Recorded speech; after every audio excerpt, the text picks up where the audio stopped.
Se reanuda la audiencia.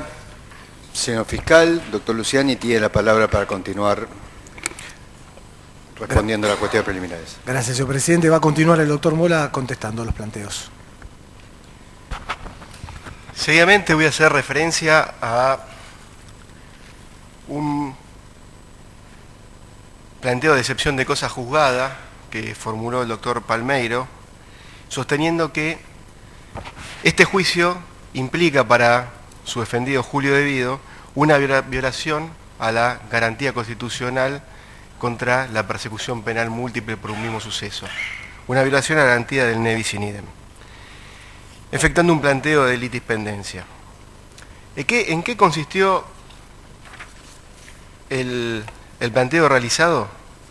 Bueno, se basa en el fallo de la Corte Suprema de Justicia de la Nación, Jaime Pompas,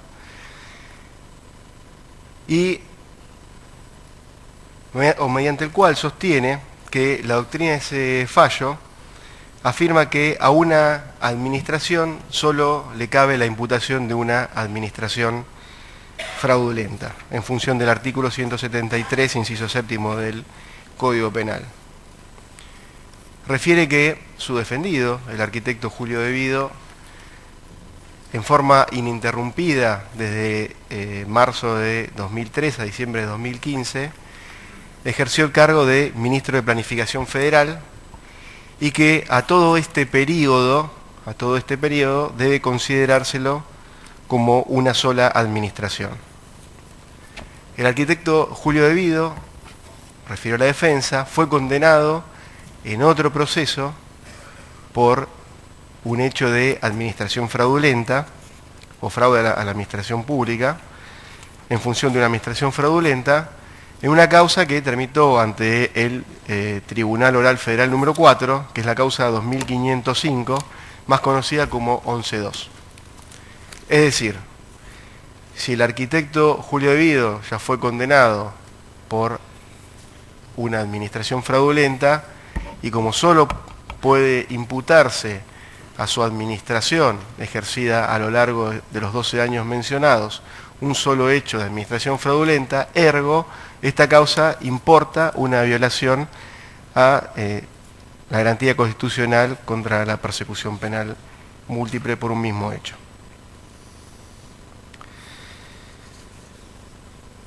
Entendemos que el fallo Pompas no permite determinar que en este caso se configura una identidad de objeto procesal con la causa que hemos mencionado recién, la causa de 11-2. Son dos hechos completamente distintos. Y más allá de que se argumente que es una la administración, no hay ninguna circunstancia que impida que durante una misma gestión se imputen hechos diferentes, conductas que resultan autónomas e independientes en perjuicio de los bienes que son confiados.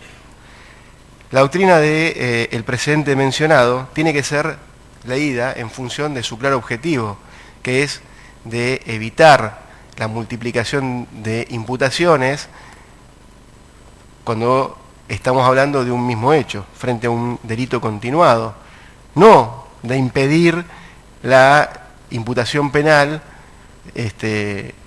múltiple o frente a la multiplicidad delictiva de hechos independientes y autónomos. Las imputaciones que se formulan en los dos procesos son completamente diferentes.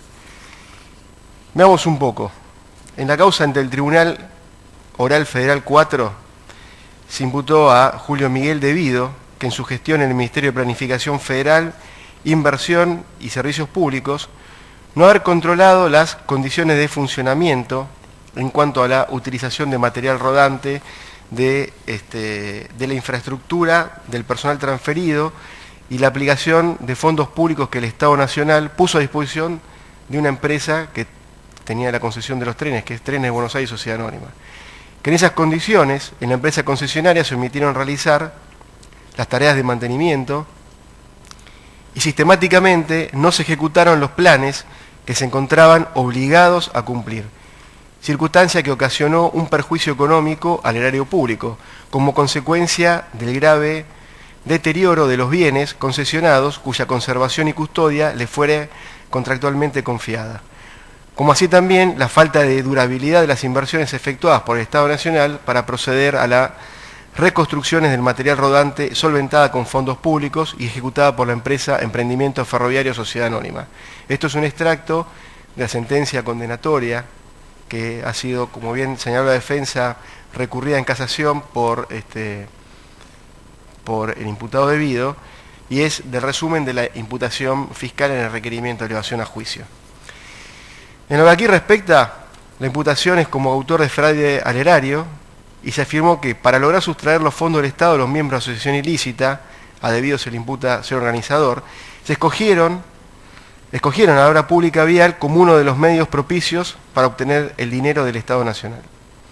Convirtieron a un empresario de la construcción, a Lázaro Báez, a quien habrían de enriquecer a lo largo de 12 años a expensas del interés de la sociedad, seleccionando a la provincia de Santa Cruz como lugar en donde, con la colaboración de funcionarios locales, se ejecutaría la matriz de corrupción, y acordaron generar un continuo y permanente del plan delictivo, concertando sucesivos proyectos perjudiciales para hacerse ilícitamente de los fondos públicos.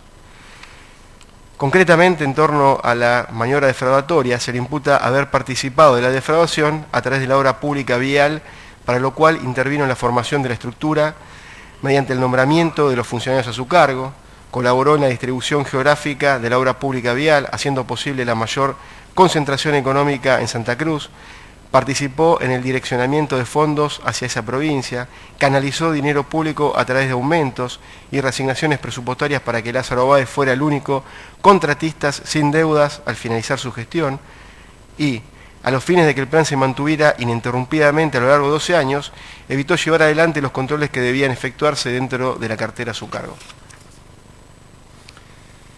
De la lectura de ambas imputaciones resulta claro que se tratan de hechos completamente distintos y completamente independientes, y que corresponden a esferas de la Administración Pública Nacional distinta, diferente.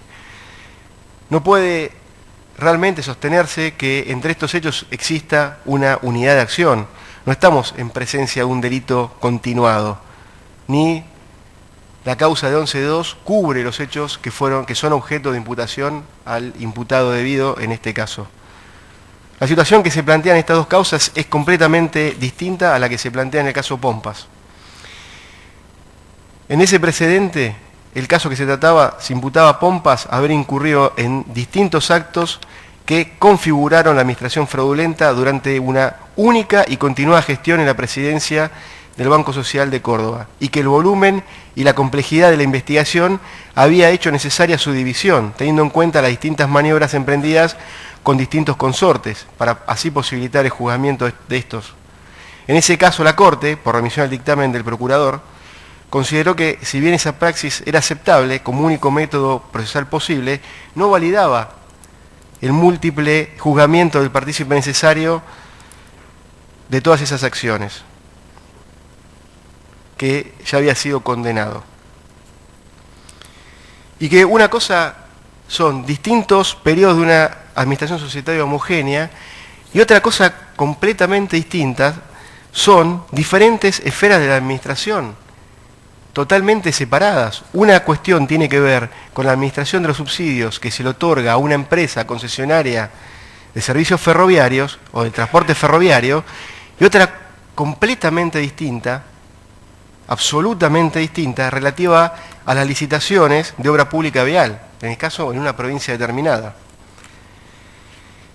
Son estructuras administrativas independientes, una vinculada al patrimonio ferroviario del Estado Nacional, otra vinculada a licitaciones de obra pública vial en una provincia, en las cuales tiene injerencia un mismo funcionario, pero no podemos atribuir a los hechos de defraudación que puedan cometerse acá, que estarían vinculados y que se trataría de una sola y única defraudación. Cuando uno plantea esta cuestión a personas que no tienen nada que ver con nuestro oficio, yo les pido que a todos que hagan el ejercicio de decir y preguntarle a cualquier persona que pretende que se excluya de una imputación por hechos de defraudación que tienen que ver con las concesiones de licitaciones de obra pública, porque hubo una condena, porque no se controló los subsidios que se daban a una empresa ferroviaria, y decir que este hecho está incluido en el anterior, me gustaría que escuchen la respuesta de la gente. Yo no voy a repetir porque pueden ser interpretadas como una falta de respeto para algunos, pero invitaría a que hagan ese ejercicio a las personas. Y la realidad es que detrás de esto hay una razón ética. No se puede pretender, como quiere hacer la defensa, constituir a este precedente judicial, al fallo Pompa, en un salvoconducto para la impunidad frente a una reiteración delictiva, de hecho que son completamente independientes, por más que sean cometidos por una misma gestión. La finalidad de ese fallo no es esa, y todos lo sabemos perfectamente bien. Para finalizar sobre este punto, quisiera simplemente citar al gran maestro Esteban Rigui, fue procurador general de la Nación, que en su obra Delito de Administración Fraudulenta, Buenos Aires 2017, editorial Hammurabi, páginas 254 y 255, se refiere concretamente a esta situación. Y escuchemos lo que dice el maestro. Es censurable la reiterada jurisprudencia que, aplicando la doctrina de la Corte Suprema en el caso Pompas, adopta siempre la opción de descartar el concurso real en el ámbito de la administración desleal.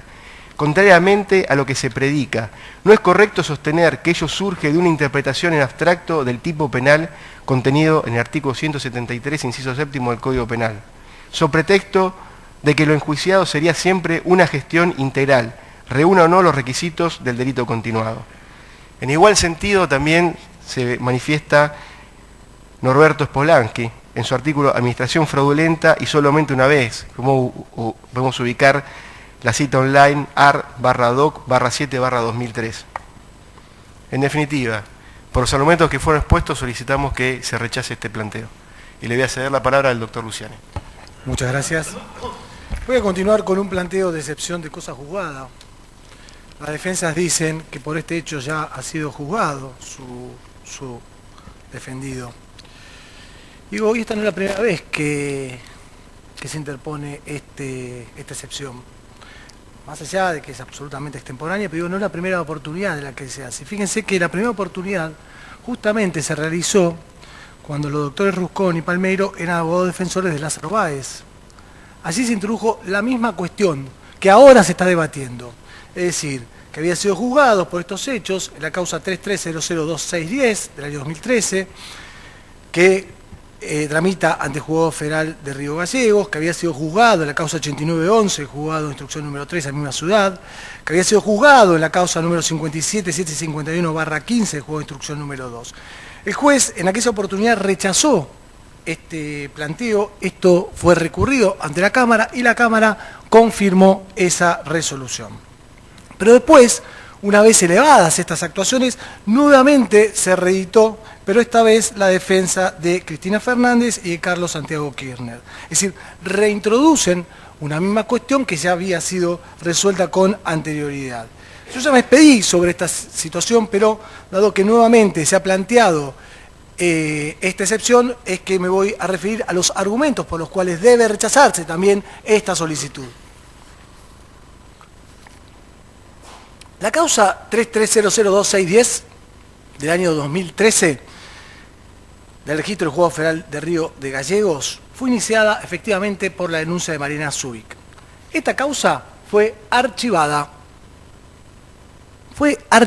por imposibilidad de proceder, sin haberse realizado prácticamente ninguna medida de prueba. Ninguna. Artículo 195, inciso segundo, el párrafo del Código Procesal Penal de la Nación. Por supuesto, nadie podrá decir acá, y nadie podrá predicar acá, que el carácter de archivo es dable decir que es equiparable a cosa juzgada material. Pero bueno, para sortear este obstáculo, las defensas lo que nos introduce es un fallo Terranova, de la Sala Tercera de la Cámara Federal de Casación Penal. En primer lugar, yo tengo que decir que, más allá que es un fallo en mayoría, hoy esta sala, la Sala Tercera, no tiene la misma conformación. Pero hay una diferencia sustancial. una diferencia sustancial. En aquel caso, se discutía la desestimación de la denuncia por inexistencia de delito, a ver si esto se proyectaba como cosa juzgada material. En nuestra causa está más que claro que no es así, es una causa que se archivó. Y esto es suficiente para rechazar este primer planteo. Ahora, sí tenemos que decir que en esta causa no se investigó absolutamente nada. Vamos a la segunda de las causas, la 58/11, del juzgado de instrucción número 3 de Río Gallegos. Acá aparece un fiscal de nombre José Chan.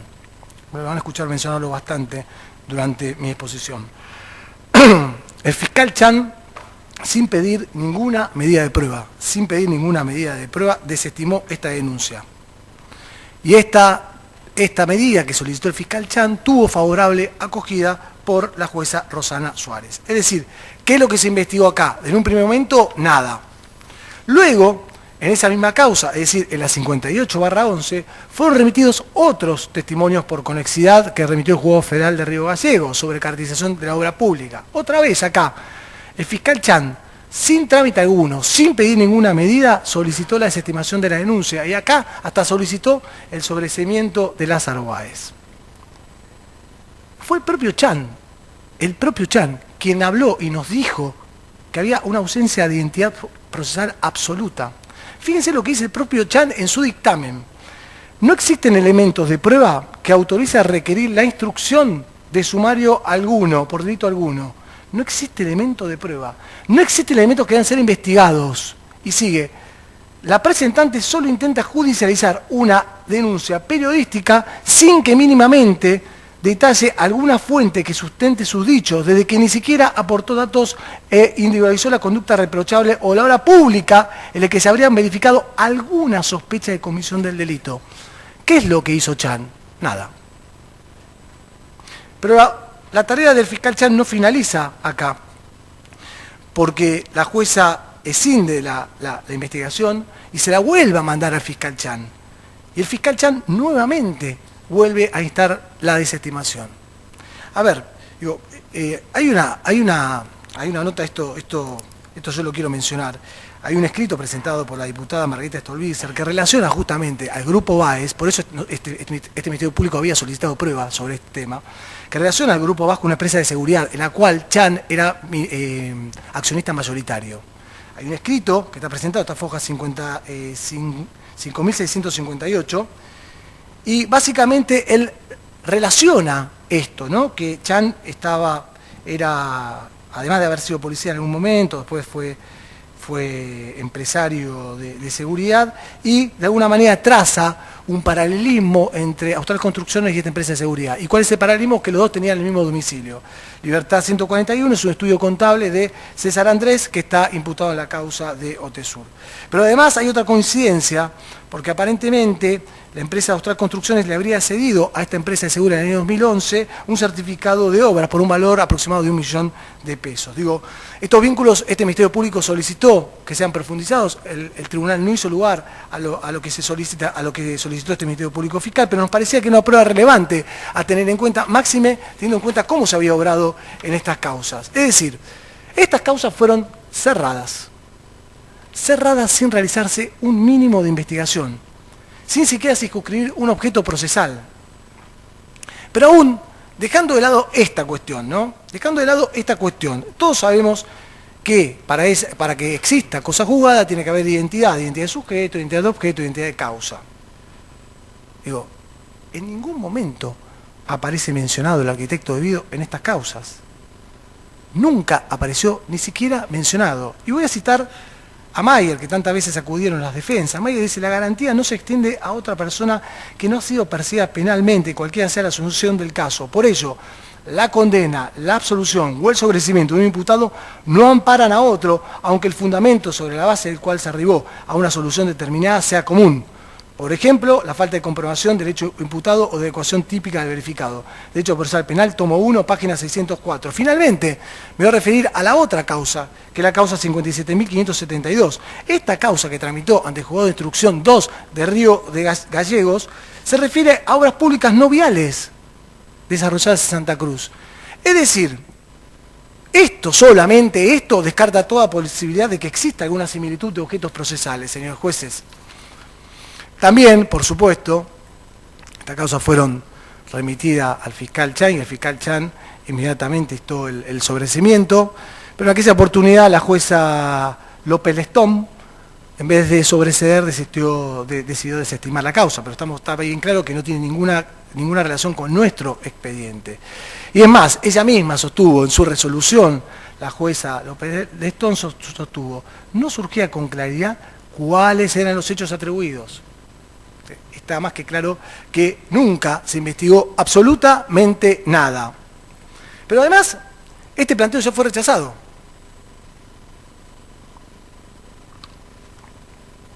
Lo rechazó la Cámara de Apelaciones, resolución que ha quedado firme. Lo rechazó el Tribunal Oral Federal el día 25 del 2 del año 2019. Llegó en recurso de casación hasta la Cámara de Casación. La Cámara de Casación rechazó también por inadmisible estos recursos.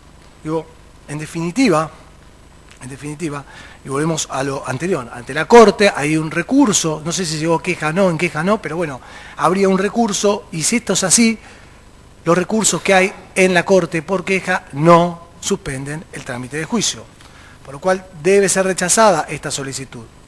En cuanto al planteo de litispendencia, me voy a remitir a todo lo que ya se ha mencionado también anteriormente respecto a la defensa de Cristina Fernández, esto de la múltiple persecución. En este caso, el defensor enumeró 18 legajos que se encontrarían imputados su defendido, sin establecer, no obstante, una mínima relación entre los hechos investigados en cada uno de estos hechos y los hechos que se imputan acá. Y esto es suficiente como un primer motivo para rechazar, porque deben fundamentar los motivos por los cuales sustenta sus posiciones. Pero además, como venimos sosteniendo, se trata de una excepción. Y las excepciones debían plantearse con anterioridad, artículo 358.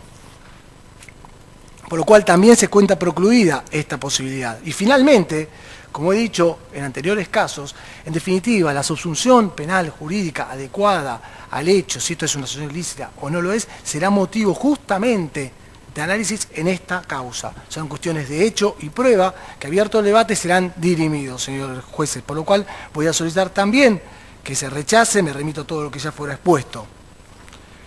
El último planteo, realizado por las defensas de debido, es justamente esto, que se encuentra pendiente ante la Corte distintos recursos. Ya nos hemos expedido largamente sobre esta cuestión y no quiero abundar sobre esto. Lo mismo que dijimos en su oportunidad es aplicable acá también, ¿no? Digo, hay una circunstancia que a mí sí me llamó la atención, y es la circunstancia que en algún momento el abogado defensor alega que de no unificarse los dos juicios se produció un perjuicio al derecho de defensa. Y ahí se remite genéricamente a un libro efectuado, el libro de Sansinetti y María Angélica Geli, que se refiere justamente a la defensa del exministro de la Corte, Bogiano. En la página 86 de este libro podemos ver la solución del caso. Primero, en primer lugar, Sansinetti, el profesor Sansinetti, no hace mención que haya afectación para aquellos que están juzgados en la primera tanda, y esto tiene que quedar claro. En todo caso, la afectación sería para la segunda tanda, en todo caso, cosa que no comparto tampoco, pero en todo caso, siguiendo esta línea, es decir, que el mismo libro le da la solución al doctor Rusconi. Pero además, esto es interesantísimo, aparentemente esto pasó por alto, pero hay un tema que es fundamental destacar, porque Sansinetti traza una excepción, lo dice en una nota, lo dice, creo que es en página 86, lo invito a que lo vean, traza una excepción. ¿Y qué es lo que dice Sansinetti? En efecto, a esto se puede hacer una excepción cuando, dentro de un grupo muy numeroso de responsables, ciertos sujetos tienen una responsabilidad predominante. Por ejemplo, jefe de una asociación ilícita, que cuenta con innumerables miembros subalternos. Tales sujetos prevalecientes pueden ser juzgados de manera prioritaria, mientras sean llevados a juicio de modo concurrente todos los que integran el mismo estamento, es decir, los jefes que están al alcance del acusador y del Estado, y cuya responsabilidad ya es conocida o presupuesta por la acusación. De otro modo, esto es fundamental, de otro modo, Si en talos casos hubiera que proceder contra todos los responsables eventuales en cualquier medida que fuera, posiblemente sería imposible llevar adelante ningún juicio. La suerte del planteo del doctor Rusconi queda sellada acá, con esta misma cita. Esta misma cita nos da la razón a nosotros. Nos da la razón a nosotros que no hay ningún motivo para suspender este juicio. Nos da la razón a nosotros que no hay ningún motivo para unificar las dos causas. En definitiva, voy a solicitar, porque fíjense que te están hablando de los estamentos, y acá se están jugando los estamentos más altos. Están las más altas jerarquías están siendo juzgados acá. Tenemos a los órganos, a las personas superiores del Poder Ejecutivo Nacional, tenemos a los superiores jerárquicos de vialidad provincial, tenemos a los jerárquicos, a los cargos jerárquicos también de vialidad provincial, digo, todos están siendo juzgados acá, en este juicio, no los de menor jerarquía. Por eso voy a solicitar que no sea suspendido este juicio, como ya lo hice anteriormente. Voy a darle la palabra al doctor Mola para que siga con los planteos realizados por el doctor Arce, defensor de Carlos Santiago Kirchner. Bueno, vamos a abordar ahora los planteos articulados por el distinguido doctor Arce, que son 5. El primero mantiene un planteo de nulidad de los decretos de fecha 8 de junio y 22 de junio que permitieron que se ofreciera prueba fuera de término, todo lo cual ya fue contestado oportunamente y rechazado por el tribunal y se encuentra firme, así que sobre este punto no tenemos más nada que decir. El segundo planteo es la nulidad del inicio de este debate porque no estaba cumplimentada o cumplida íntegramente la instrucción suplementaria. Ya este planteo es una revisión de los que han realizado otras defensas. La defensa de la doctora Cristina Fernández ya fue contestado por la Fiscalía y no tengo más que remitirme a la respuesta que se dio oportunamente respecto de este planteo. Simplemente agregar que en este caso en concreto no se alega, no se explica de manera alguna cuál es el perjuicio que esta situación le ha generado a esa defensa. Motivo por el cual, tal como hicimos con el planteo del doctor Veraldi, solicitamos que sea rechazada. El tercer planteo que realizan está vinculado a la ausencia del cuarto juez desde el inicio de esta audiencia de debate. Y en función de ello plantea la nulidad de todo lo actuado desde la primera audiencia hasta este momento. Indica que, conforme a lo dispuesto en el artículo 359, tercer párrafo del Código de Procedimientos, el juez sustituto tiene las mismas obligaciones que los 3 magistrados titulares. Refirió que en su momento, cuando advierte esta situación, en la primera audiencia y cuando el doctor Gorini expresó que la cuarta juez no estaba presente porque estaba asistiendo a otro debate, intentó hacer uso de la palabra para plantear este inconveniente y que no se le otorgó la palabra y que bueno, esta situación se siguió reiterando en las audiencias sucesivas respecto en las cuales respecto a esta situación nada se mencionó de la ausencia del cuarto juez y que bueno, llegado a la instancia de hacer los planteos preliminares, ya el agravio se había consumado y sin que él hubiera podido tener una intervención oportuna para evitar que este agravio se consuma.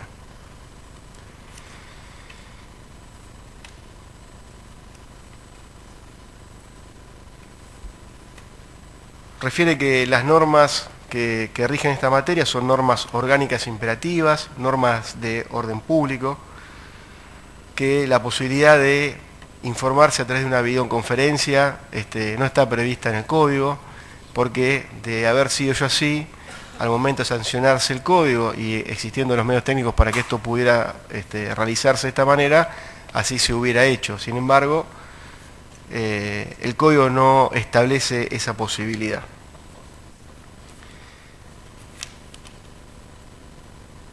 ¿Y cuál es el agravio concreto que hace mención?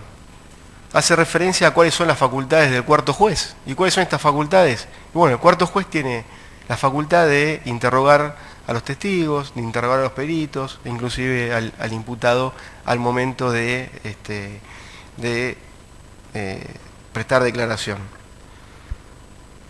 Esta ausencia del cuarto juez afecta el principio de inmediatez que rige el debate, con lo cual ahí trataría o estaría configurado el perjuicio. La verdad que, en primer término, vamos a decir que no se ha configurado perjuicio alguno, porque todavía no ha comparecido ningún testigo, ningún perito, ni ningún imputado, con lo cual esta posibilidad y demás de articular y de interrogar a estas personas, digamos, no se ha visto afectada. En definitiva, sí es conveniente que al momento de examinarse la prueba que se produzca durante el debate, esté el juez para que este principio de inmediación no se vea vulnerado. Es decir, hasta acá no hay perjuicio alguno, con lo cual la nulidad se transforma en algo que ya ha mencionado previamente el doctor Luciani, en lo que se conoce como pedido de la nulidad por la nulidad misma, porque, digamos, no tenemos perjuicio real.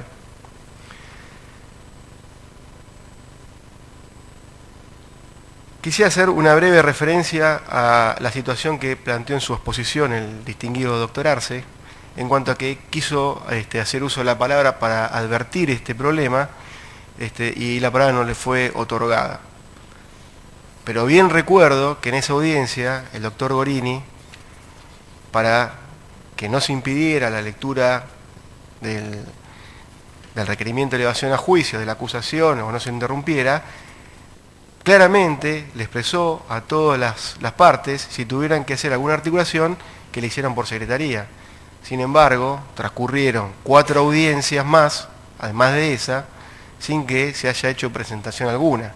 Es decir, se especuló con este problema sin expresar el inconveniente de manera oportuna. Pero en definitiva, y resulta claro que no hay perjuicio y no hay ninguna afectación al principio de inmediación. Tal es así que inclusive la etapa que ha transcurrido, que tiene por finalidad que los propios imputados conozcan la imputación, se ha autorizado cuando existían justificativos a criterio del tribunal para ausentarse, a no concurrir a la audiencia, cuando esa audiencia está dirigidamente a que ellos tengan conocimiento cabal de cuáles son los hechos que se le imputan, esa parte de la audiencia, perdón. En este caso realmente no se verifica que la ausencia del cuarto juez haya provocado un agravio alguno, no obstante lo cual sí coincidimos con la apreciación del doctor Arce, de que al momento de evaluarse y de estar en juego, de presentarse las pruebas que han sido propuestas por las partes, sí se cuente y se arbitre necesario para contar con la presencia del cuarto magistrado. Luego, motivo por el cual solicito que se rechace este pedido. Como cuarta cuestión, presentó una recusación a vuestras excelencias por entender que no son jueces naturales de la causa, ya que entiende que esta causa tiene que tramitar ante la justicia ordinaria de Santa Cruz, y esta petición ya fue rechazada in limine el día 11 de julio pasado, manifestando simplemente que coincido con la resolución del tribunal y el planteo de bien en esta instancia abstracto. La quinta cuestión es una adhesión a las presentaciones, a los planteos de supuesta ilegítima fragmentación del objeto de la causa y a la falta de legitimidad de la unidad de investigación financiera para actuar como querellante en este proceso. no agrega absolutamente nada novedoso a los planteos que se efectuaron y habiendo sido ya respondidos por la Fiscalía, me remito a lo que en punto a cada una de estas cuestiones ya se ha manifestado. Motivo por el cual también solicito que se rechacen estas articulaciones.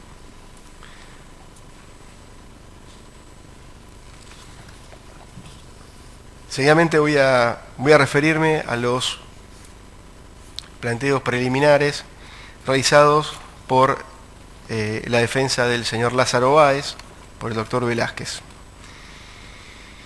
En primer lugar, adhiere a la excepción de litispendencia que oportunamente formulara la defensa de la doctora Cristina Fernández,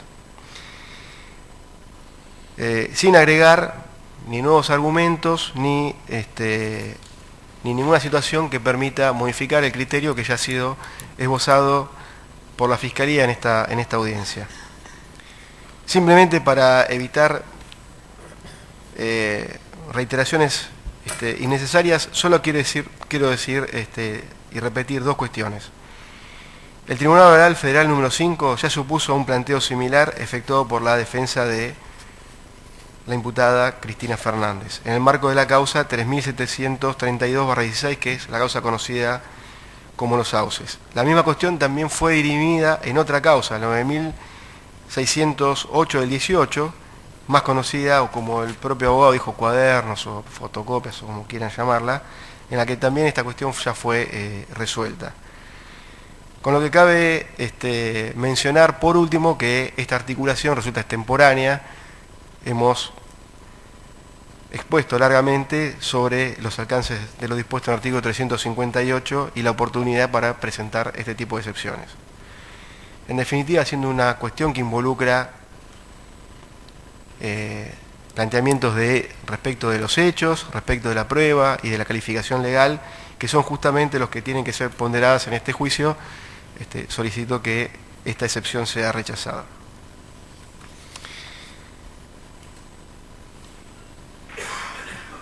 La otra excepción que plantea la defensa del arquitecto Julio de Vido es la de cosa juzgada, y esto lo hace adhiriendo ya al planteo realizado por la defensa del de Lázaro Báez, lo hace adhiriendo a lo interpuesto por la defensa de Julio de Vido.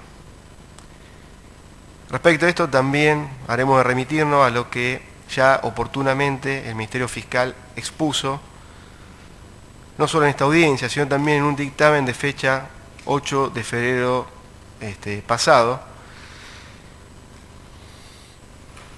en cuanto a que no se encuentran dados los requisitos para que se quede procedente esta excepción, y siendo una cuestión que ya fue rechazada por este tribunal y también por la Cámara Federal de Casación Penal.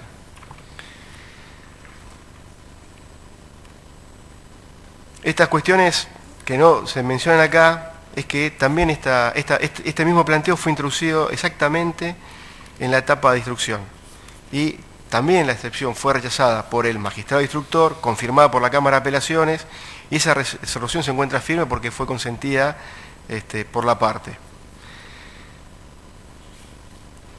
No voy a reiterar acá la cantidad de presentaciones sobre el mismo tenor se han ido realizando, porque ya nos hemos referido largamente sobre esta cuestión, y lo que pretendemos es que se avance pronto en el tratamiento de todas las articulaciones de las defensas.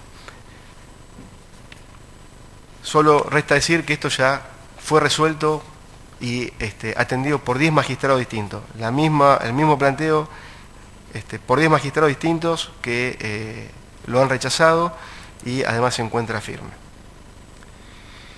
Otra adhesión que realiza el doctor Velázquez es a un planteo del doctor Veraldi en cuanto a que la instrucción suplementaria, en concreto el peritaje, aún no estaba finalizado y que esto afectaba su derecho de defensa. Lo único que quisiera agregar es que oportunamente el abogado defensor de Lázaro Báez, a fojas 9510, interpuso un recurso de reposición contra el proveído de prueba en el que justamente involucraban las cuestiones que acá se están ventilando. El Tribunal Oral, en la resolución de Fojas 9586, rechazó el recurso de reposición. Contra este rechazo se interpuso un recurso de casación. El recurso de casación fue rechazado por este tribunal por no constituir una sentencia definitiva.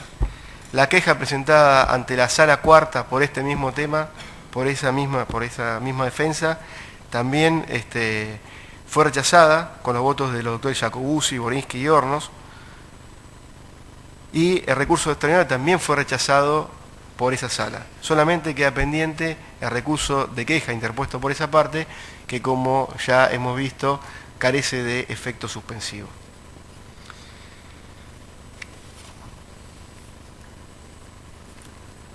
En punto a la unificación de querellas,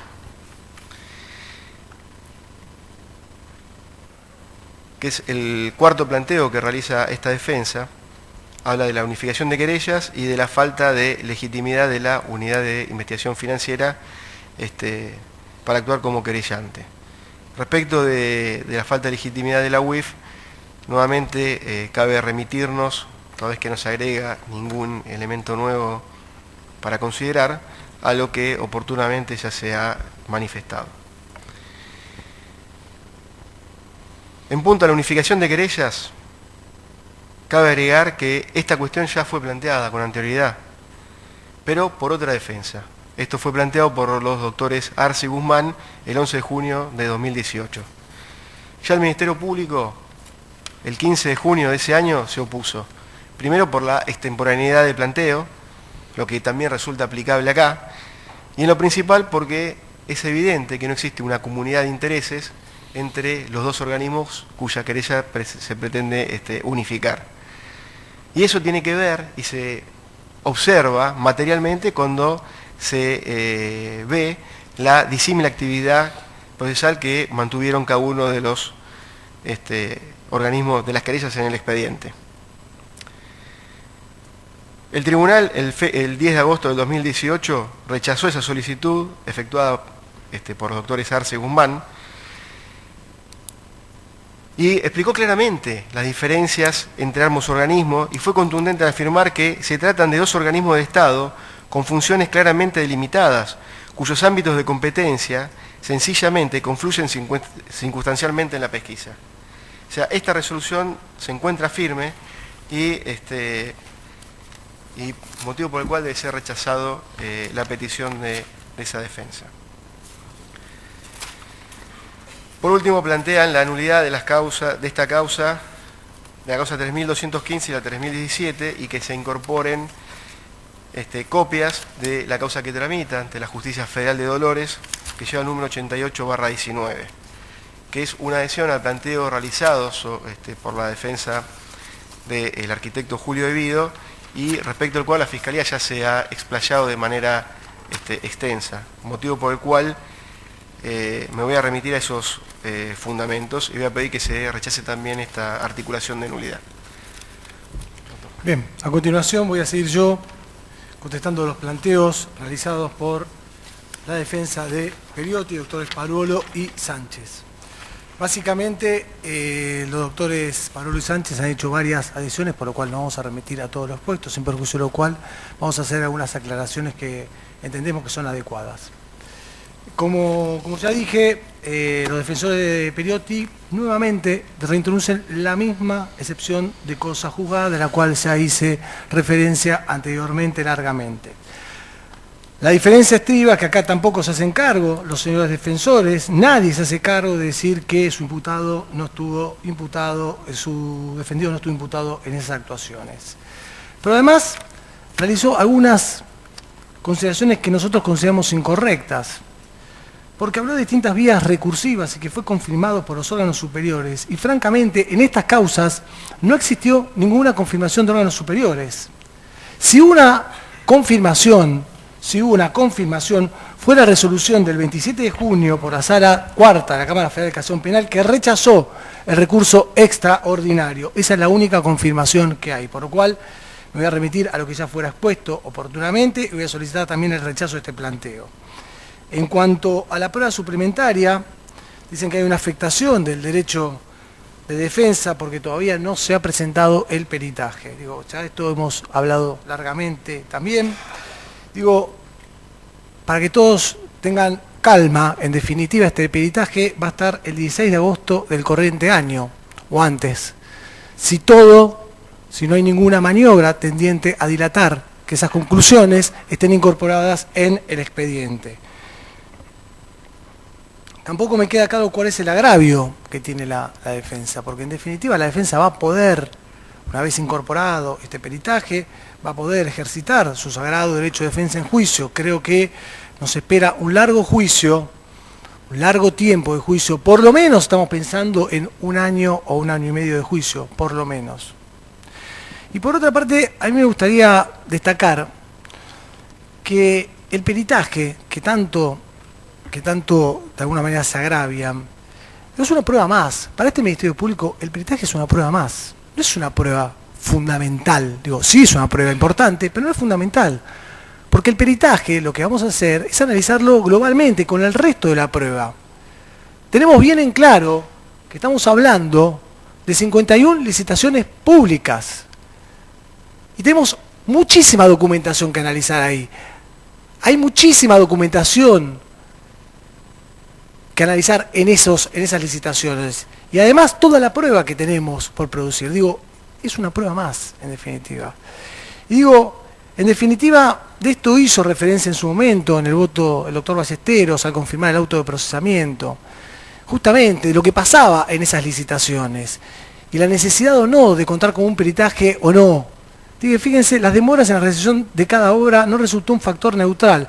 Cada extensión de plazos, cada mes computado en exceso al previsto que se tradujo en un mayor costo, en una mayor erogación, en un mayor caudal dinerario saliendo del Tesoro Nacional. En este punto nótese que en una obra pautada por 41 millones de pesos terminó pagándose casi 110 sin siquiera concluir.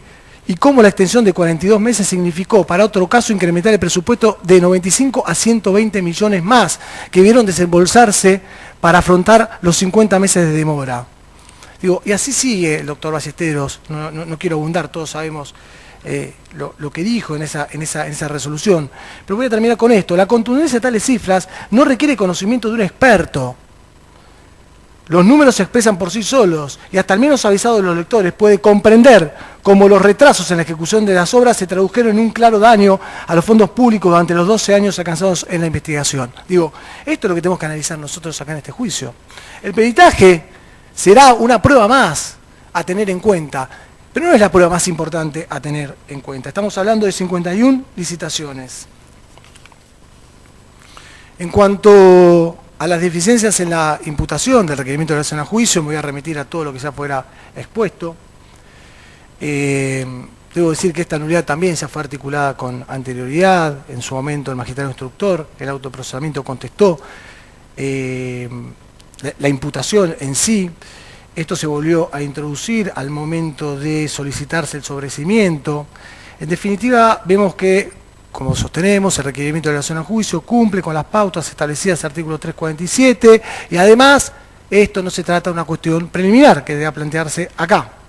Respecto a su manifestación, en cuanto a que la imputación gravísima es una imputación gravísima para que no tengamos certeza y no podamos defendernos, realmente no se compadece con todos los planteos efectuados por todas las defensas y recursos interpuestos.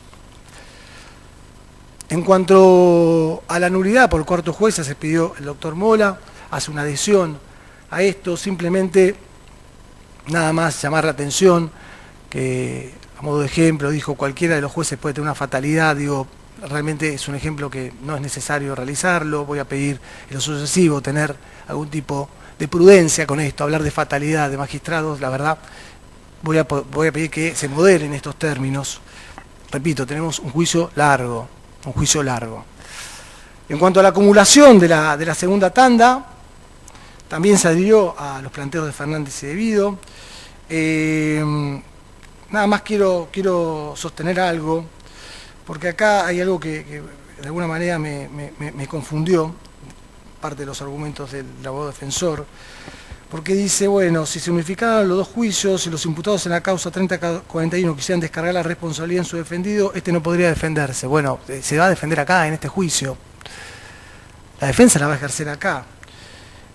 Me parece que no es razonable esto. Y el segundo punto es conjeturo respecto a la posibilidad de que se dictara un fallo absolutorio en el primer juicio y uno condenatorio en el segundo juicio. Digo, si ya fue un fallo absolutorio en el primer juicio, ¿qué sentido tiene hablar del segundo juicio? Ya fue absuelto, ¿o acaso cree que va a ser juzgado por los dos juicios el señor Periotti? Esto es absolutamente irrazonable de pensar, por lo cual también debe rechazarse este planteo. Me voy a detener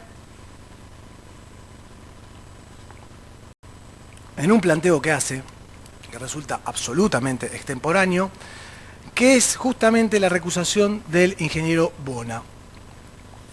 Aunque sea coloquial decirlo, todos, absolutamente todos en esta sala sabemos que se acaba de rechazar esa recusación. Yo lo sé, la defensa de Fernández lo sabe, todas las partes lo saben. Incluso lo debería saber la defensa de Periotti. Y manifestó expresamente que adhería a la recusación incoada por Fernández. Digo, ya está resuelto esto. Ya lo resolvió el tribunal. ¿Qué está adhiriendo? Pero además, esto constituye una grosera reedición de algo que es absolutamente extemporáneo. ¿Qué es lo que espera el doctor Paruolo? ¿Que el tribunal se desdiga de lo que ya dijo? ¿O en realidad está pretendiendo otra cosa? En realidad lo que está pretendiendo es crear un clima de cierta parcialidad que no existe y que no es tal respecto de la labor pericial que está realizando Bona. Y me permito leer los argumentos que trajo el tribunal para rechazar justamente esta recusación. Como se observa, la extemporaneidad de planteo, a más de 8 meses de producción su designación, a 5 meses del inicio de las tareas y a pocos días de su finalización, es manifiesta.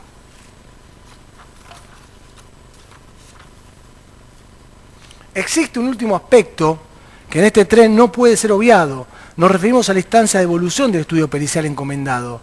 Como bien recordamos en párrafos anteriores, las labores del Colegio Técnico comenzaron el 18 de diciembre. Sus conclusiones serían presentadas el pasado 10 de junio. Es decir, se interpuso una instancia definitoria próximo a su conclusión. Es decir, el tribunal deja bien claro que ya era extemporáneo en aquel momento. Ahora, imagínense en este momento, mucho más. Y yo suscribo cada una de las expresiones vertidas por el tribunal y las adhiero, cada una de ellas. Pero, dado que el defensor enfatizó que su defendido sentiría miedo o temor por la intervención de Bona, y aprovechando que justamente está Periotti en esta sala, yo quiero recordar algunos extractos para traer un poco de tranquilidad, extractos de lo que sostuvo el tribunal. El tribunal recordó en esta oportunidad, con muy buenos argumentos, que la red social Twitter no solo constituye una fuente de información, sino también de esparcimiento con tintes lúdicos y humorísticos. Situación esta última que precisamente se correspondería con las impresiones que aportó la defensa de Fernández de Kirchner para fundar su reclamo. El tribunal no compartió la postura de la defensa de Fernández, que aseveró que likear un tuit implicaba automáticamente su aprobación. Frente a ello expuso el tribunal que la defensa soslayaba que esta herramienta, y fíjense qué importante, que esta herramienta puede utilizarse con fines de recuerdo, en tanto la red social permite preservar aquellos tweets que sean likeados, de agrado con el modo en que fue formulado, o incluso simplemente porque le causó gracia. Pero hay más entre los fundamentos del tribunal. Bona ha tenido similar presteza con relación a funcionarios nacionales, actuales y o políticos estatales, por lo que mal puede invocarse un encono personal en los términos que se realizó. Señala el tribunal, más allá de la significancia que el incidentista pretende otorgarle a la actividad indicada, lo cierto es que nada dijo acerca de prácticamente nula, y esto es importante también, creación de contenido por parte del ingeniero Bona, sino que se esforzó por atribuir responsabilidad en orden a contenidos genéricos por terceros ajenos a este proceso, e incluso usuarios cuya identidad resulta desconocida. Y ello contradice uno de los principios básicos que rige la materia, hartamente desarrollado en torno a la responsabilidad de los motores de búsqueda de Internet, en cuanto a que nadie debía estar sujeto a responsabilidad por un contenido en Internet del cual no sea autor. Y cita doctrina sobre este tema y jurisprudencia sobre este tema. Realmente es impecable la resolución de los 3 jueces. Impecable. Y voy a seguir, porque para aventar cualquier duda, para aventar cualquier temor, tampoco puedo olvidarse que la totalidad de las expresiones ajenas que tildó con un me gusta fueron efectuadas con anterioridad a la incorporación del profesional al cuerpo especializado dependiente de la Corte Suprema de Justicia de la Nación. Eso evidencia, por un lado, el claro acatamiento de la normativa de la creación del cuerpo y, por el otro, que las expresiones que forzadamente se pretenden atribuir a Bona fueron efectuadas por terceras personas ajenas a este conflicto prácticamente 2 años atrás, por lo que incluso la falta de actualidad y vigencia cuestiona seriamente la entidad del planteo. Todo esto es una resolución de los jueces. Esto lo tendría que haber visto, o por lo menos tendría que haber manifestado alguna otra razón por las cuales pretendía que Bona sea apartado. En cuanto a la enemistad manifiesta, el legislador exige que para su concreción se verifiquen conductas que los pongan de un modo indudable y claro, que permiten la adopción de una medida de entidad como es el apartamiento del juez, fiscal o auxiliar de justicia del conocimiento del proceso, circunstancias que lógicamente deberán ser acreditadas de modo fehaciente. Las circunstancias fácticas que fueron evaluadas no poseen una mínima entidad para fundar el pedido de apartamiento realizado bajo el ropaje de una supuesta enemistad manifiesta. Concluyente, categórico, el tribunal en este sentido. De manera tal, también este argumento no debe prosperar.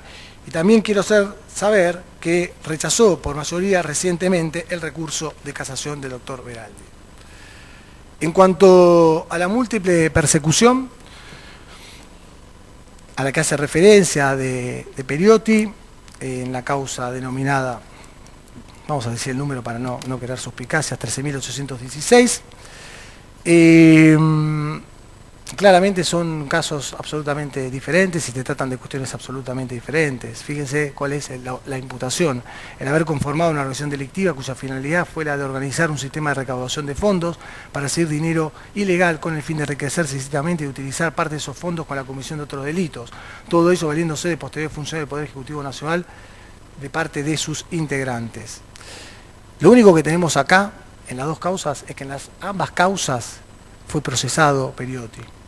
Pero la realidad es que una y otra causa no tienen vinculación entre una y otra. Es decir, lo único que tenemos su identidad es de persona, no de objeto y de causa. De manera tal, también voy a solicitar que se rechace este planteo. En cuanto a la falta de legitimación de la UIF, nos vamos a remitir a todo lo que ya se expuso anteriormente. También vamos a solicitar el rechazo de este planteo, por lo cual vamos a solicitar que se rechacen todos los planteos realizados por el doctor Parolo y nos remitimos a lo que ya fuera expuesto con anterioridad. Y ahora sigue el doctor Mula.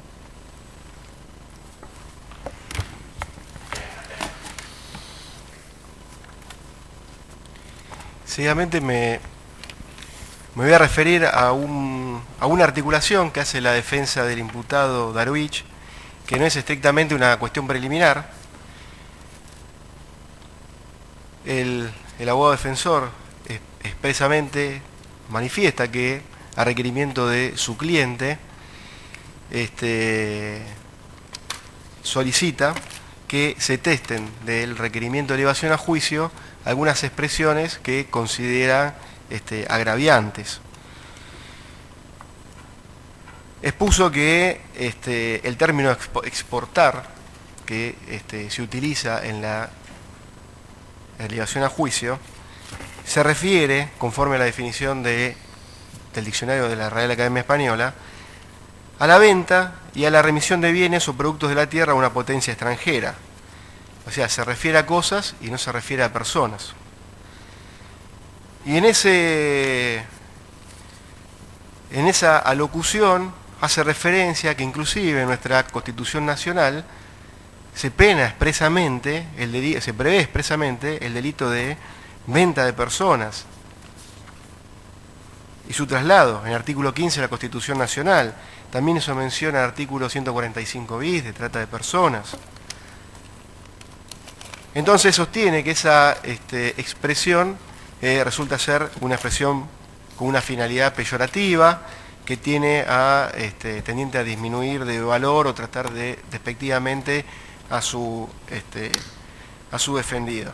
Y encuadró en planteo en las previsiones de los artículos 369 y 370, que son las facultades disciplinarias que tiene el tribunal.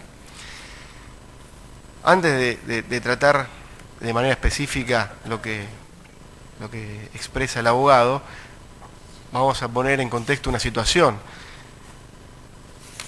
Se pretende la actuación de facultades disciplinarias para actos que se han producido en una etapa de instrucción, porque el requerimiento de instrucción, el requerimiento de elevación a juicio fue producido en una etapa completamente diferente, y si había términos que consideraba agraviantes, tuvo suficientes oportunidades como para plantear la situación y no esperar hasta el momento de inicio del debate. Es un planteo que, cuanto menos, es completamente extemporáneo. Pero ese no es el principal problema. Ese no es el principal problema. La verdad que cuando uno escuchaba las expresiones que hizo el defensor, se da cuenta que está completamente equivocado. No se habla de exportar personas, se habla de exportar una estructura, no a personas. Si se va al requerimiento de elevación a juicio, claramente se observa que se está refiriendo a una cuestión completamente distinta, y desde ahí, sin perjuicio de que aún referencia a persona pudiera tener o no un efecto peyorativo, se refiere a una situación completamente distinta. Y yo lo entiendo al abogado defensor, que hace este planteo a pedido de su parte, porque cualquier abogado defensor que observa un acto de un agente judicial que es peyorativo para su cliente, saltaría en un minuto. Pero acá no lo hizo, y no hizo ninguno, porque esa expresión de exportar una estructura no se refiere a su cliente, se refiere a varios imputados de los que están acá. Y nadie dijo nada, porque nadie la entiende de la manera que la pretende entender el imputado Darwich. Y yo me atrevo a decir que ni siquiera su propio abogado, porque si no, lo lógico hubiera sido que al momento de ver que se trataba peyorativamente a su cliente, lo hubiera puesto de manifiesto, y no lo hizo. Por otra parte, no estamos todos nosotros con el diccionario de la Real Academia Española a ver qué significa cada palabra, porque las palabras tienen un significado en función del contexto lingüístico en el que son expresadas.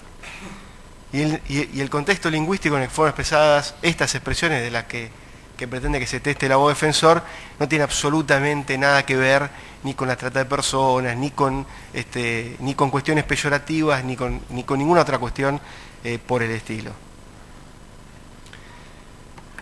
Todos hablamos de manera metafórica, ¿no?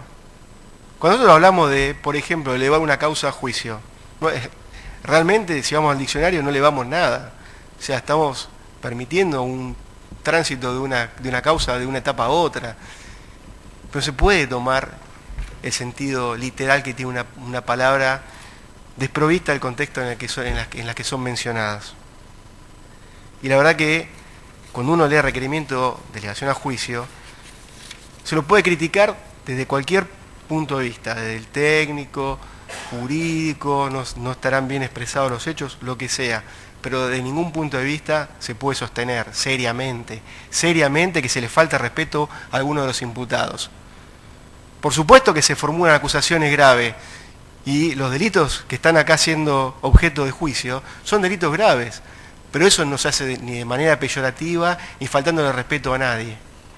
Ahora, lo que sí veo que hace el abogado defensor es hacer precisamente lo que critica, porque para fundamentar lo que está diciendo, hace una comparación de la labor del Ministerio Público comparándolo con un fiscal de la Unión Soviética, que dice que utiliza técnicas totalitarias de manejo del proceso penal. Eso sí es peyorativo, eso sí es agraviante. Para hacer el planteo que le pidió su cliente, no hacía falta decir semejantes barbaridades.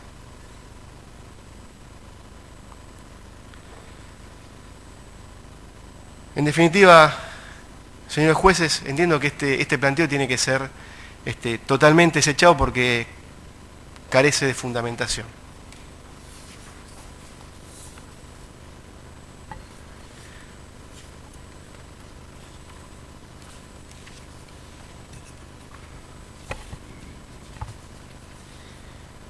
Voy a referirme seguidamente a las articulaciones que efectuó el distinguido abogado defensor de los señores Villafañe y Santibáñez, el doctor Arce Egeo. El primer planteo que realiza el distinguido profesional es la solicitud de la nulidad de la fecha en la que se fijó el inicio de este juicio. Eso, en consecuencia, como solicita la nulidad de la fijación de audiencia, solicita también la suspensión de este proceso. ¿Y qué es lo que plantea?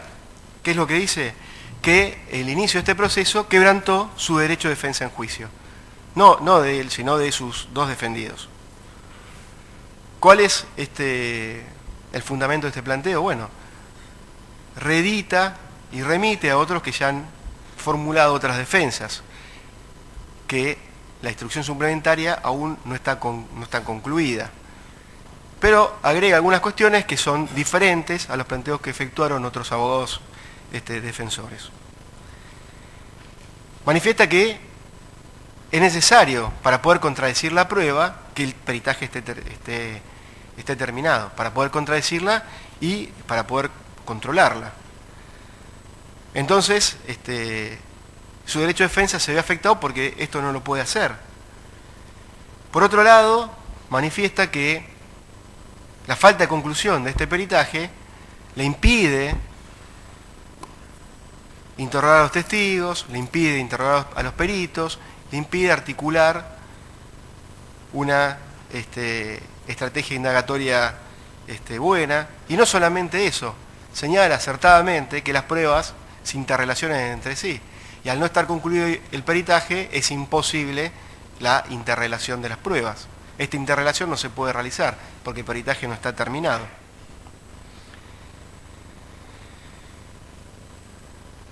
Además, expresa otra cuestión. Señala que ya hubo un peritaje anterior. Ya hubo un peritaje que realizó la Dirección Nacional de Vialidad, en el cual se concluye que no hay deficiencias constructivas de relevancia. No se advirtieron deficiencias constructivas de relevancia y tampoco se ha verificado, más allá de alguna cuestión que tampoco fue tildada de relevante, que se hayan certificado obras que no fueran ejecutadas. Sostiene que esto implica una deficiencia de la acusación, porque este peritaje impide que se haga esta acusación, porque la desvirtúa completamente. Y que este otro peritaje, que se ordenó en la instrucción suplementaria, como va a revertir el otro, va a contrastar al otro, tiene que ser tomado como una contraprueba. Entonces tiene que ser realizado, debería haber sido realizado, no en esta etapa, sino en la etapa de instrucción. Por lo demás, en términos generales, reedita los argumentos que fueron realizando los abogados defensores que lo precedieron y que hicieron este mismo planteo. Vamos a comenzar por el final. El informe que dice que es un peritaje no es un peritaje, es un informe. Un informe no es un peritaje. Esto constituye una inexactitud que no es inocua. Esto no es un peritaje lo que hizo la Dirección Nacional de Vialidad. Por lo tanto, el peritaje que está en curso no puede constituir una contraprueba. ¿Qué se hizo? Se hizo algo que es de rigor, diría yo. El informe que elaboró la Dirección Nacional de Vialidad es un informe que es consecuencia de la toma de posesión de un cargo al inicio de una gestión. Esto es algo que es razonable. No solamente razonable, yo no sé si hasta no sería obligatorio. Y es lo que hace cualquier funcionario cuando asume un cargo en determinado organismo. ¿Y para qué hizo cuando toman acá, para qué hacen este informe? O sea, ¿qué es lo que intentó con esto? Es establecer el estado de situación en el cual se toma posesión del cargo público.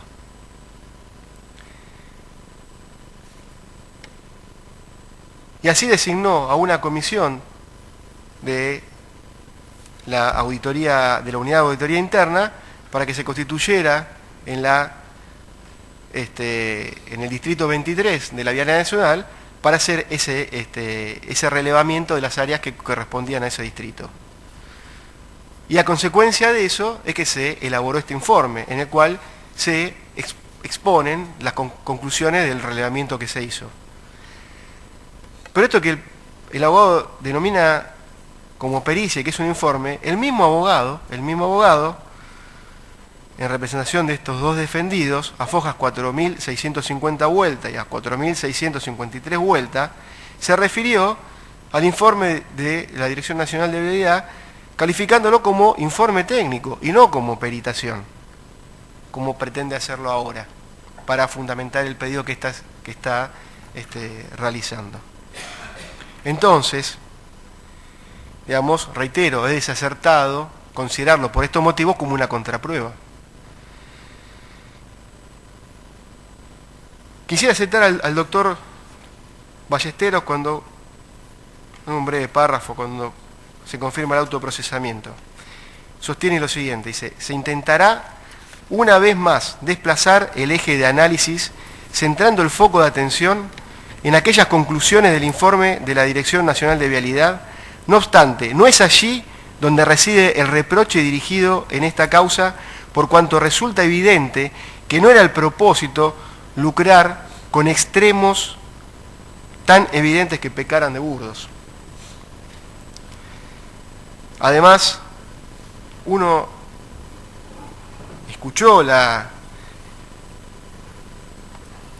férrea locución del distinguido abogado en cuanto a la importancia de este peritaje que tiene para la defensa y demás. Sin embargo, no lo solicitó esa defensa.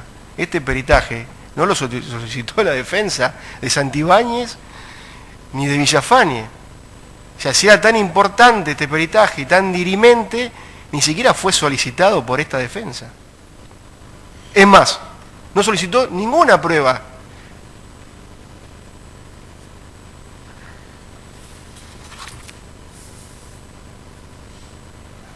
Bueno, remitiéndome en lo demás a los motivos que ya se expuso por parte del Ministerio Público en este punto, solicito que esta cuestión sea rechazada.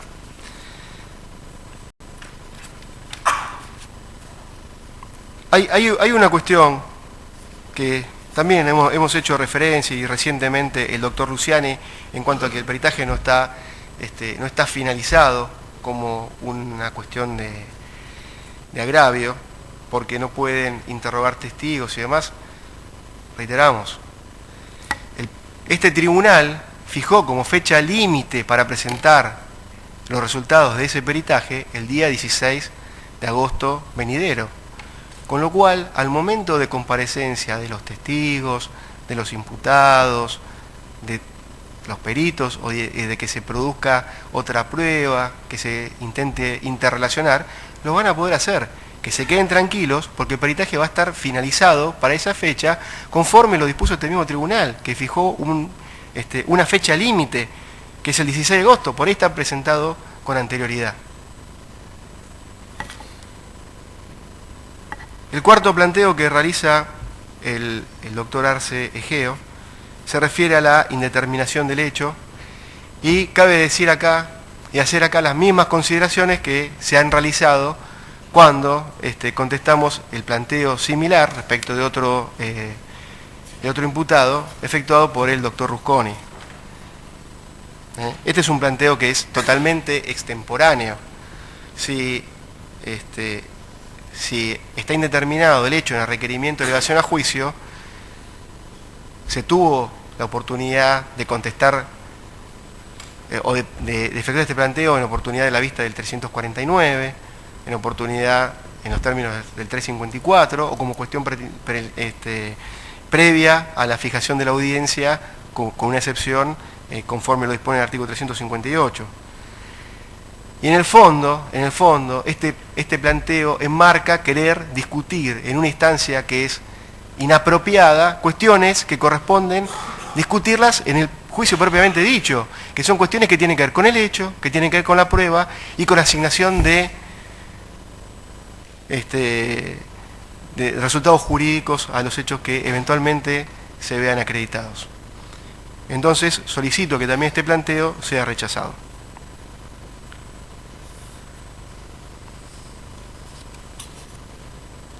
Voy a referirme seguidamente a las articulaciones preliminares que realizó el doctor Vignale, abogado defensor del imputado del ingeniero Pavesi.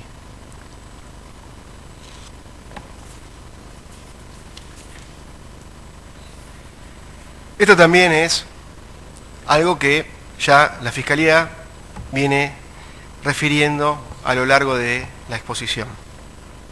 Está solicitando en primer término la unificación de los juicios, pero no solo como hacía o como hizo el distinguido defensor de la doctora Cristina Fernández respecto de la segunda tanda, sino que quiere que se unifique con el juicio que todavía está en ciernes ante el Juzgado Federal 10, si no me equivoco, en la etapa de instrucción. Causa en la que solamente hay personas que son sospechadas por el Ministerio Público, pero respecto de las cuales el juez de grado ni siquiera la llamó a prestar declaración indagatoria. ¿Entendemos bien? Se está pidiendo que este proceso se aplace para unificarlo con algo que está en pañal. O sea, ni siquiera es un aplazamiento, es la interrupción sine die de este proceso, porque no sabemos ni siquiera qué resultado va a tener aquello, o cuál va a ser el devenir que va a tener ese proceso, esa etapa del juicio. Y esto lo hace en clara contravención, este pedido contraviene claramente la disposición expresa del artículo 360 del Código de Rito, que, si bien posibilita evaluar esta situación, establece una regla que es clara, que dice siempre que no cause un grave retardo, siempre que no cause un grave retardo. Bueno, si tenemos que esperar a que aquello donde hay personas que están sospechadas por el Ministerio Público Fiscal y ni siquiera fueron llamadas a declaración indagatoria por el juez de grado, esté en las mismas condiciones que se encuentra respecto a estos imputados, realmente más que retraso, yo creo que es la interrupción sine die de este juicio.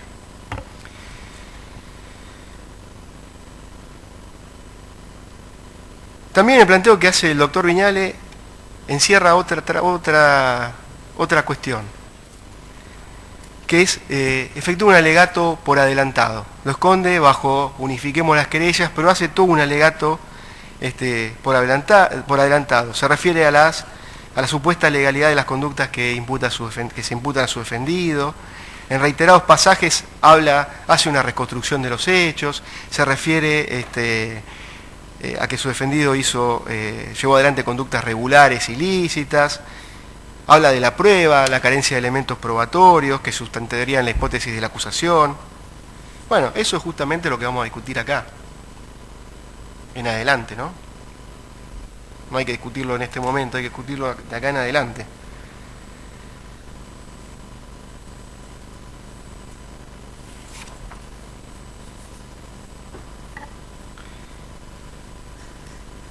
Y aparte son reiteraciones que también fueron hechos por el mismo abogado defensor en instancias anteriores. Pero hay una situación que es importante y que a mí me gustaría llamar un poco la atención.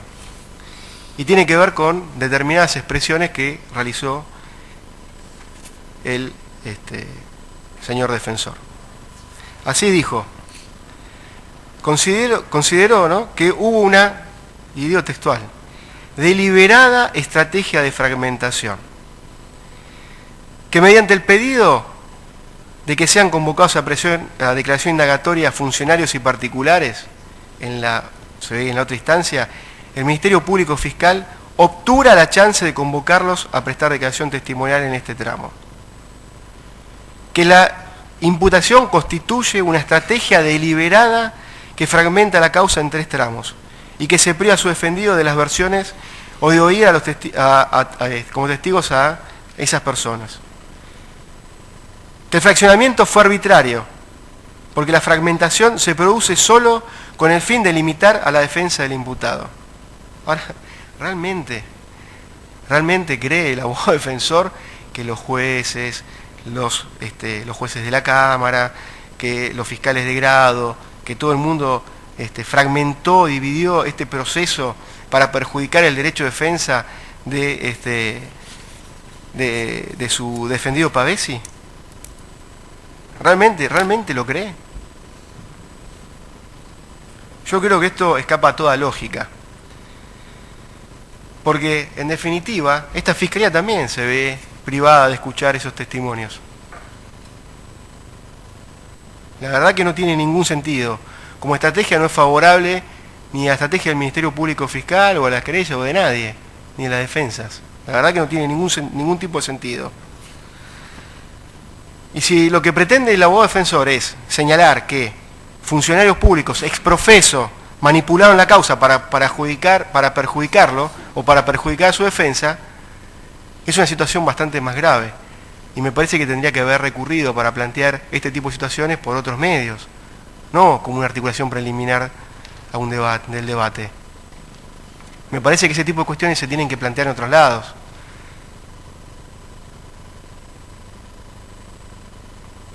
La verdad que todos pueden criticar la labor que hacen los funcionarios públicos, los jueces, los fiscales, de manera mordaz, de manera férrea, con vehemencia, pero no se puede decir cualquier cosa o sostener cualquier imputación de cualquier naturaleza sin ninguna situación, sin ninguna prueba o algo que acredite lo que están diciendo.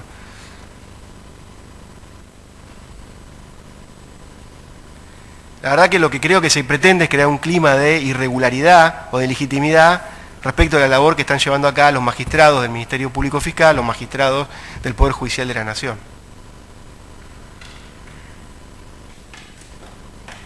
Yo solicito que este planteo de acumulación con los procesos sea rechazado. De suspensión de la audiencia sea rechazado porque, por los motivos que he expresado recién. Por otro lado, el abogado defensor adhiere a otras cuestiones que ya han recibido acabada respuesta del Ministerio Público, por lo menos. Adhirió a los cuestionamientos efectuados a la labor pericial del ingeniero Bona. Bueno, recientemente ya se ha expedido al tribunal y hemos hecho referencia a esta cuestión el doctor Luciani. También adhirió al planteo de cosa juzgada efectuado por la defensa de Periotti, de manera que nos remitiremos a las consideraciones que fueron expuestas, y adhirió a la solicitud de unificación de querellas, también por los argumentos que se han detallado y desarrollado, propiciamos el rechazo. Por último, me voy a hacer mención a las articulaciones preliminares efectuadas por el estimado doctor Santiago Fin, abogado defensor del señor José Francisco López. El abogado defensor, el defensor manifestó que adhería a los planteos que efectuara el doctor Veraldi, a 3 de estos planteos, y pidió la nulidad del acta de apertura del debate, porque no estaban dados los presupuestos para llevar a cabo tal acto. ¿Cuáles son estos planteos que adhirió el doctor Fin? Se plegaba al planteo de litispendencia, dado que a su defendido López ya tiene 2 procesamientos por el delito de asociación ilícita, relacionados con el expediente conocido como Cuadernos, y otra causa que es la 18.590 por enriquecimiento ilícito. Manifestó que era atinada la cita del doctor Veraldi y del presidente Stancanelli,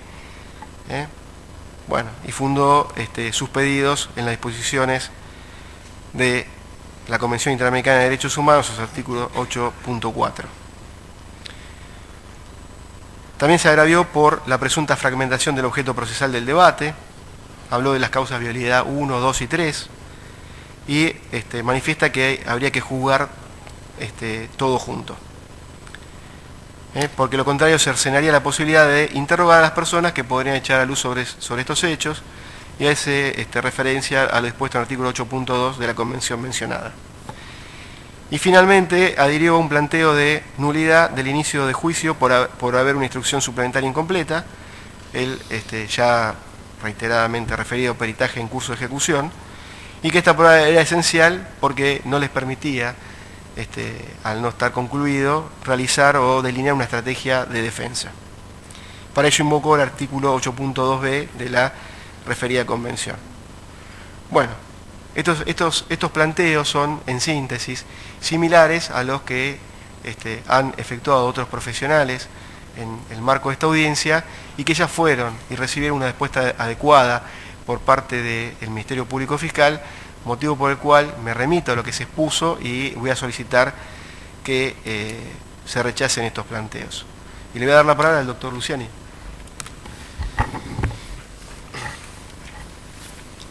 Sí.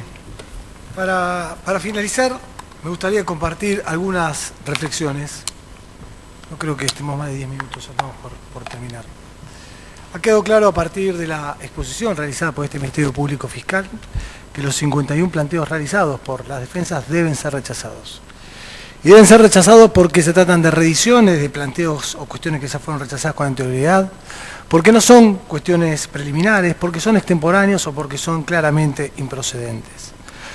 Con el doctor Mola hemos fundado y explicado largamente los motivos por los cuales deben ser rechazados y hemos dado y hemos brindado argumentos jurídicos en este sentido. Y esto se hizo no solo para que el tribunal tenga mayores elementos a la hora de resolver, sino también porque se han dicho muchas imprecisiones que ameritaban ser aclaradas. Y yo sostengo que no debemos confundir a la sociedad, no debemos correr el foco de atención. No hay razones jurídicas para que este juicio sea suspendido. Como fiscales tenemos el firme convencimiento de llevar adelante este juicio. Y tenemos el firme convencimiento de arribar a la verdad objetiva de los hechos. Tenemos un deber para con la sociedad. Tenemos un deber que la sociedad tiene que conocer con el grado de certeza que se requiere en esta etapa, que fue lo que sucedió en esta causa. Tenemos el deber de saber si Lázaro Báez y su grupo empresarial fueron beneficiados legítimamente con la adjudicación de obra pública vial en Santa Cruz del año 2003 al año 2015. Si para lograr ese objetivo se montó una estructura ilegal formada por altos funcionarios de administración pública. Si con ello se defraudó el Estado Nacional. Si había una capacidad real del grupo empresarial para asumir la cantidad de licitaciones que le fueron otorgadas, 19 licitaciones en el año 2007. Si se cumplieron los requisitos legales para adjudicarles esas obras. En fin, montón de circunstancias que tenemos que discernir acá, en este juicio. Un sinnúmero de vicitudes. Y la única manera de que se conozca esta verdad es abriendo este juicio a debate. La única manera es que se realice este juicio. Todos los que participamos en este juicio, de acuerdo al rol que le cabe a cada uno, tenemos un compromiso para con la verdad. Y no debemos confundir a la sociedad. Por eso me veo obligado a realizar una aclaración en defensa de las instituciones y también en defensa de los principios democráticos. Y aunque parezca antipático, deseo aclarar una circunstancia que me ha llamado la atención. El estimado doctor Beraldi, al hablar de actos neutrales con el nombramiento de ministros, citó como ejemplos los nombramientos efectuados por la expresidenta de la Nación, de los jueces del Tribunal Oral Federal y de este fiscal general. Viniendo el doctor Beraldi, doy por sentado que no buscó agraviar nuestra investidura de ninguna manera, porque a nosotros no se nos atribuye ninguna conducta delictiva. Sin embargo, entiendo que esta comparación no fue prudente, y realmente lo entiendo, porque justamente se refirió a magistrados que estamos interviniendo en esta causa. Y esto me obliga a trazar una diferencia entre el nombramiento de un ministro, que no son comparables con los nombramientos de los jueces y los fiscales. Absolutamente todos en esta sala sabemos el largo proceso concursal para ser fiscal y para ser juez. En mi caso fueron 5 años que duró este proceso concursal. En el caso particular del Ministerio Público Fiscal, el artículo 48 establece, de la ley del Ministerio Público Fiscal, establece cuáles son los requisitos para llegar a ser y cuáles son la procedencia para llegar a ser fiscal de la Nación. Estamos hablando de un concurso público de oposición, estamos hablando de una prueba escrita, estamos hablando de una prueba oral, ante un tribunal que es convocado por el Procurador General de la Nación, que muchas veces es presidido por el mismo Procurador General de la Nación, en mi caso lo fue por el distinguido doctor Rigui. Además se analizan antecedentes laborales, académicos, jurídicos, antigüedad en la justicia. Luego se conforma una terna que le eleva el Procurador General de la Nación al Poder Ejecutivo. Y el Poder Ejecutivo, dentro de este limitado espacio, elige a uno de los tres, con acuerdo del Senado, por supuesto.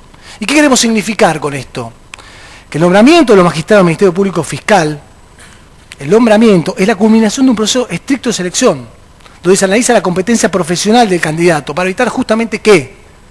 La designación discrecional, la designación a dedo. Esto refiere diametralmente el nombramiento y remoción de ministros, que sí es una facultad discrecional, y así lo establece el artículo 99, inciso séptimo de la Constitución Nacional, lo cual es lógico, porque en definitiva son sus subordinados, y su designación y permanencia depende siempre del Poder Ejecutivo. Y acá está la diferencia, señores jueces. Los fiscales no somos subordinados del Poder Ejecutivo, ni de ningún otro poder del Estado. Somos un órgano extrapoder, independiente, con autonomía funcional, conforme establece el artículo 120 de la Constitución Nacional. Y esto, que para todos nosotros es una verdad de perogrullo, y todos lo sabemos en esta sala, no lo es para la sociedad, que puede confundirse con este tipo de comentarios. Para que quede claro y la comunidad no tenga dudas, ni la presidenta que firmó los decretos de nuestras designaciones, ni el presidente de la Nación actual, ni el presidente que venga a partir del mes de diciembre se puede entrometer o intervenir en nuestras esferas funcionales. Y esto tiene que quedar claro a la sociedad. Como hasta ahora vamos a seguir trabajando con total libertad y con total independencia en defensa de los intereses de la sociedad. Estén seguros todos los que están en esta sala, que esto es una garantía para la sociedad y para todas las partes. Señores jueces, con esto hemos terminado. Voy a solicitar que se rechace todos los planteos realizados por la defensa y muchas gracias a todos por su atención. Se tiene presente entonces lo manifestado por los doctores Luciani y Mola en ocasión de responder el traslado conferido a las cuestiones preliminares interpuestas por las defensas. Con esto damos por concluida la audiencia del día de hoy. Los convoco para el próximo día lunes 12 de agosto, 9:30 horas, oportunidad en que se correrá traslado respecto a las mismas cuestiones a la Oficina Anticorrupción y la Unidad de Información Financiera. Cuarto intermedio hasta el día lunes.